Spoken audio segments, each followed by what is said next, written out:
José, tenemos dos invitadas vinculadas justamente con el inicio del Congreso Educación y Política. Educación si mal no recuerdo, que es mañana.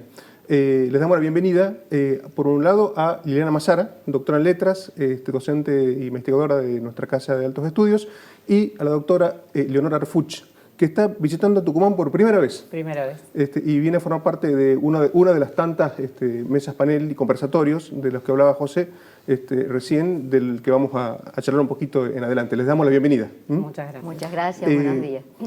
Leonor, antes de que Liliana nos cuente por qué está usted invitado hoy a Tucumán, Sí. Me sorprendió esto de que es su primera visita, su primera vez. Sí, a mí también. ¿Cuál es su impresión, su primera impresión que se llevó de Tucumán? Sé que anduvo por los valles, que estuvo paseando. Sí. No, primero venía con mucha expectativa, obviamente, el Jardín de la República y la Casa de Tucumán. Además de, bueno, entrar en contacto con las colegas y participar de este congreso, que es otro congreso de Tucumán, o sea, muy simbólico. Ayer fuimos a las ruinas de los Quilmes y después, bueno, hicimos todo ese trayecto a Maichá, Tafí del Valle.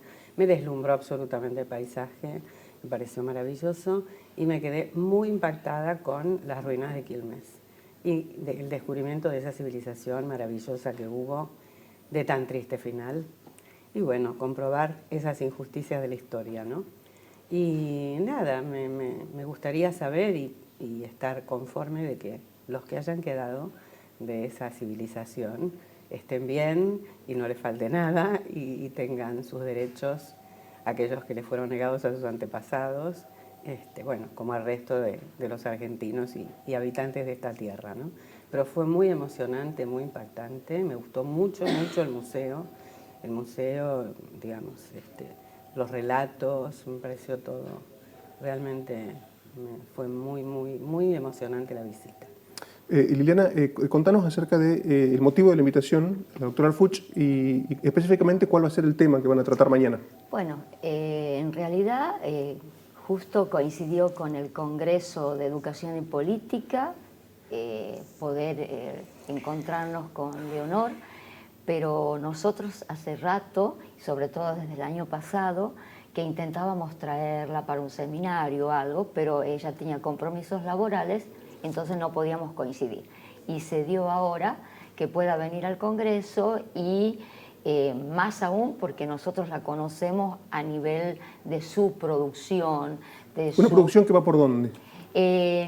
Por la línea de... Ella es doctora en letras, pero está mucho en la línea de la sociología, multidisciplinaria, entra la antropología, la filosofía, y nosotros también en nuestro instituto, el ILAC, hemos hecho una apertura a ese campo donde va la historia, donde va la sociología y demás.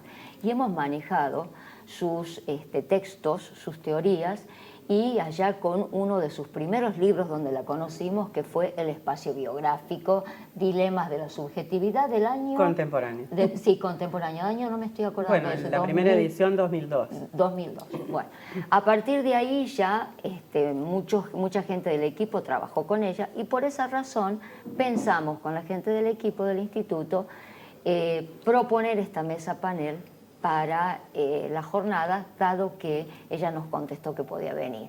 Y el tema específicamente es esto, ¿no?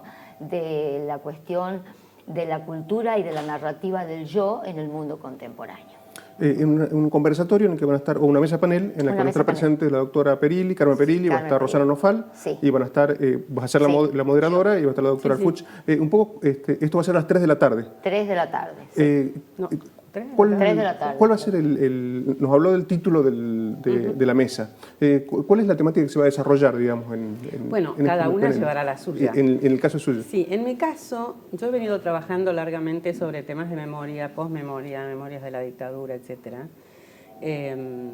Digamos, en el último tiempo me dediqué a trabajar un poco sobre las obras literarias o artísticas, las prácticas artísticas, para decirlo de manera general, de hijos e hijas de desaparecidos. Entonces, además de temas de, bueno, memoria, géneros biográficos, etcétera, en general.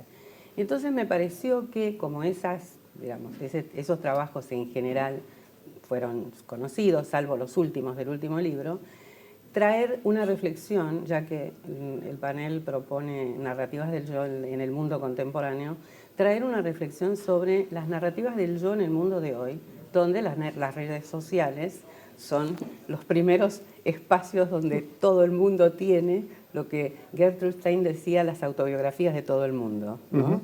Entonces hay una reflexión sobre eso, trayendo un poco la línea genealógica, ¿no? Porque no, digamos que las narrativas del yo como tales, del yo de la subjetividad moderna, arrancan según consensos con las confesiones de Rousseau, ¿no? En el siglo XVIII, y entonces de ahí se afirma una subjetividad moderna que pasó por infinitos matices durante todo ese tiempo y que efectivamente llegan hoy a este despliegue.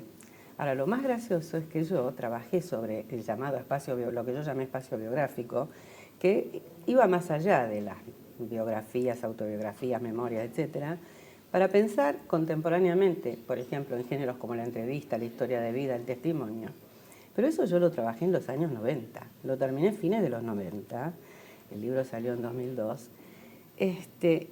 y nada que ver todavía las redes sociales. Claro. O sea que fue absolutamente premonitorio lo que yo llamé dilemas de la subjetividad contemporánea, o sea, esa ampliación, ese deseo, esa necesidad de expresar el yo, la subjetividad, lo privado, en lo público, y que luego se afianza obviamente para todo el mundo con las redes sociales.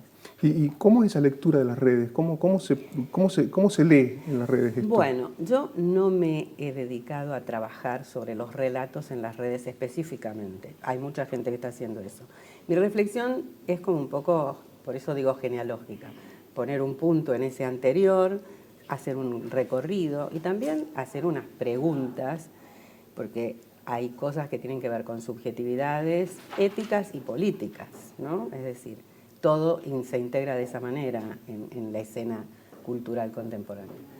Pero lo que podríamos decir es que efectivamente sobreviven en estas redes rasgos de los viejos géneros, el diario íntimo, el álbum de familia, la autobiografía, las memorias, diarios de viaje. Al fin de cuentas cambia la forma, pero no bueno, el fondo. Pero las preguntas que uno puede poner ahí es, bueno, ¿qué necesidad de estar conectados todo el tiempo?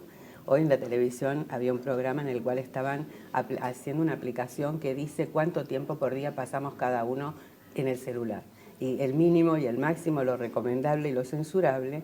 Entonces pensar si quizá en el fondo esas relaciones que no son corporales, que no son en presencia, no hablan un poco de una gran soledad en el fondo, ¿no? O sea, que de algún modo se compatibiliza, se compone, o la búsqueda de otras redes sociales, de otras relaciones sociales, ¿no? De otro tipo.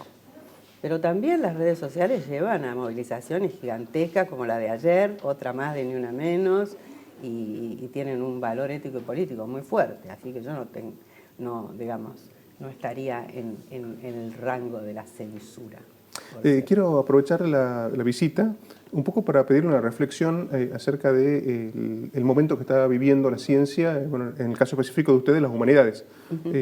¿Cuál es el análisis que puede hacer de este momento? Y bueno, es un momento de una profunda crisis. O sea, tenemos un gobierno que no le interesa, evidentemente, la educación, ni la ciencia y la tecnología, que degradó un ministerio a secretaría y que reduce presupuestos, que reduce el ingreso de investigadores al CONICET. Nosotros tenemos gente formada de excelencia, que pasó 10 años de su vida en formación, con las mejores notas y calificaciones, porque si no, no se entra al CONICET, con ingreso aprobado, y que los dejan fuera, dependientes de a ver si una universidad los...